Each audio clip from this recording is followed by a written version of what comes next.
been an organ donor for years.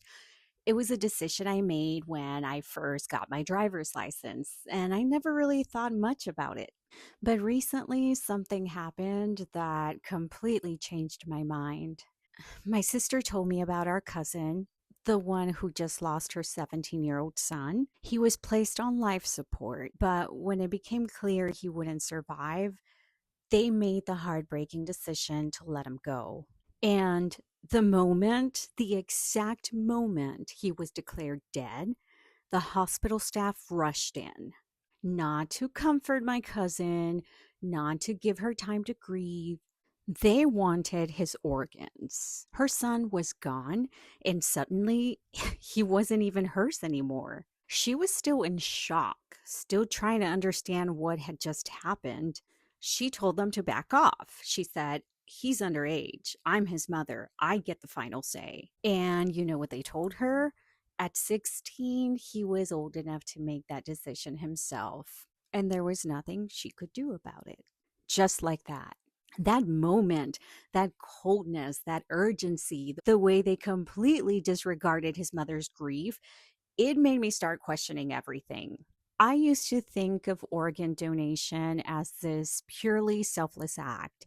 You give, someone receives, and lives are saved. But here's something that's shocking to me. While you can't legally sell your organs, someone is making money off of them because the organ transplant industry generates over $20 billion a year in the United States. The moment an organ is removed, it enters a system controlled by hospitals, procurement agencies, and transplant centers, all of which make millions from the process. And do you know who doesn't get a single penny? The donor's family. The very people suffering the most, the ones grieving, the ones who are likely stuck with hospital and funeral bills. If hospitals, doctors, and procurement agencies can profit, then why shouldn't the families of the deceased? Why are the actual donors treated like a free resource? It's an uncomfortable question, but one we should be asking. Organ procurement organizations, or OPOs, are nonprofit agencies that recover and distribute organs, and they operate with very little oversight. Each transplant, whether it's a heart, a kidney, liver, lung, even cornea and skin grafts, cost between $17,000 to $1.6 million, depending on the organ.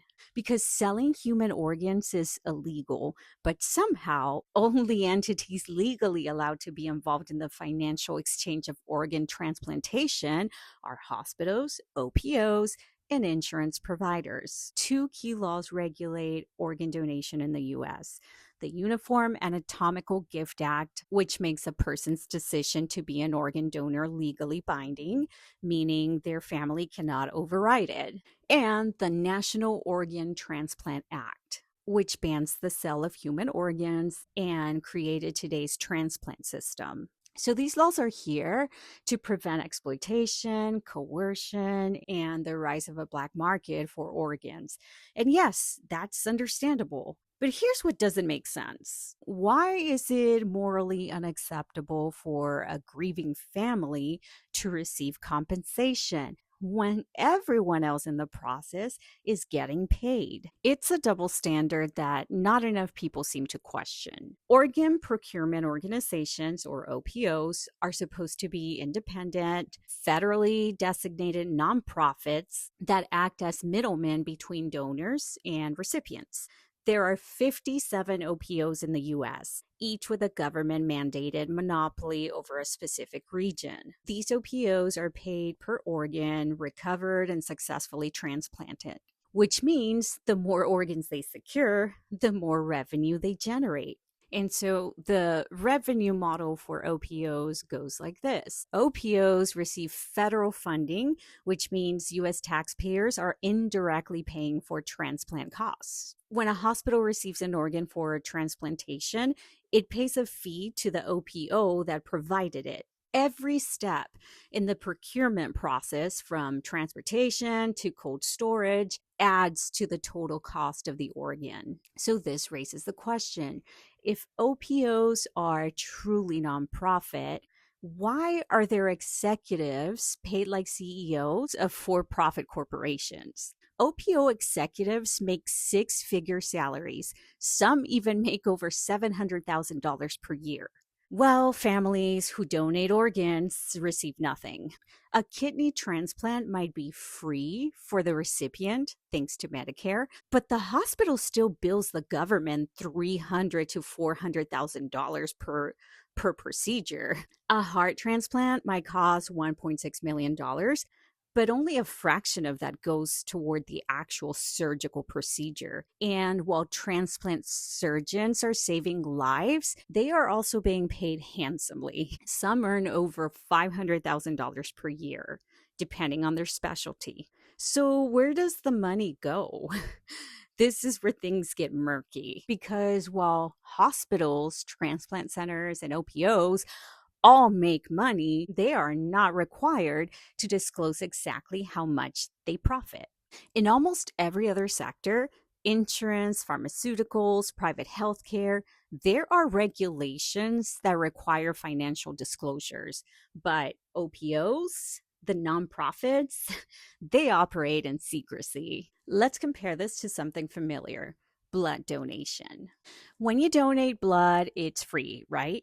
You don't sell it to them. But do you know how much hospitals sell that blood for? A single pint of blood can be sold for anywhere from $200 to $500. That's hundreds of dollars for something that was given for free. So the same thing happens with organs. A donated kidney may be free in the sense that no one is directly purchasing it, but the process of transplanting that kidney generates hundreds of thousands of dollars in revenue. The recipient gets billed, the hospital gets paid, the surgeons, procurement teams, and transport companies all receive compensation. But the donor's family, they don't see a dime. Different countries have different organ donation systems. In the US, Germany, and Japan, we have an opt in system, so you must actively register as an organ donor. Iran is the only country that legally allows the sale of kidneys regulated by the government, which has completely eliminated kidney waitlists. Singapore has a mandatory organ donation law for all citizens unless they have strong religious objections. China has been accused of harvesting organs from prisoners without consent, something the government initially denied but later acknowledged under international pressure. But in places like Spain, France, Austria, and Belgium, they have an opt out system, meaning everyone is automatically an organ donor unless they explicitly refuse. This leads to higher donation rates, reducing organ shortages, but it comes with its own ethical dilemmas. There have been multiple proposals to switch the US from an opt in to an opt out system, but so far none have been successful. Why? Because in America, there is a stronger emphasis on individual rights and personal choice. The idea that government could assume control over a person's organs is deeply unpopular. Many Americans feel that bodily autonomy should extend beyond death, meaning no one should be presumed a donor without explicit consent. And there's widespread distrust of the medical system. Now, I'm not saying doctors are out here pulling plugs for organs, but the incentives are real. And when there's money involved, things get messy.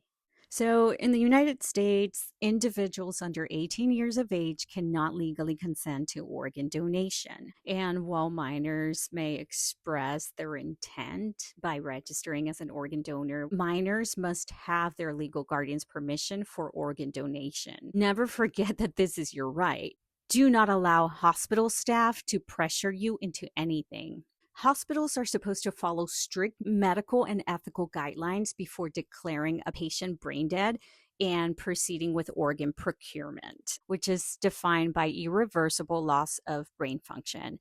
Two independent physicians must confirm brain death before organ procurement can begin. The family is then approached by an OPO, which explains the process and obtains consent, unless the person was already a registered donor. And so, due to the time sensitive nature of organ transplants, where certain organs must be removed within minutes to hours after death, families sometimes feel pressured by the urgency of the process. But ethical guidelines require that families are given adequate time and information to make a decision. That is your right. One of the most disturbing things I found in my research was how families are treated in hospitals when a patient is declared brain dead. Some hospitals are accused of being too aggressive in obtaining organs, which is why my cousin's story doesn't surprise me at all. I read countless stories from parents, siblings, and spouses who described feeling pressured and manipulated or even deceived into signing over their loved one's organs. And it's disgusting. This isn't compassion. It's not even fairness. Because when you take human generosity and turn it into a highly profitable industry, you start to blur the lines between ethics and exploitation. A major ethical debate is why families are not allowed to sell organs when the transplant industry is a multi billion-dollar business. And so the legal argument is that selling organs could create exploitation, people selling their kidneys out of desperation, or it could lead to illegal organ trade. And I get all that. But here's a problem: the current system isn't exactly fair either. Right now, only the corporations profit. Families should at least be reimbursed for funeral costs or receive compensation.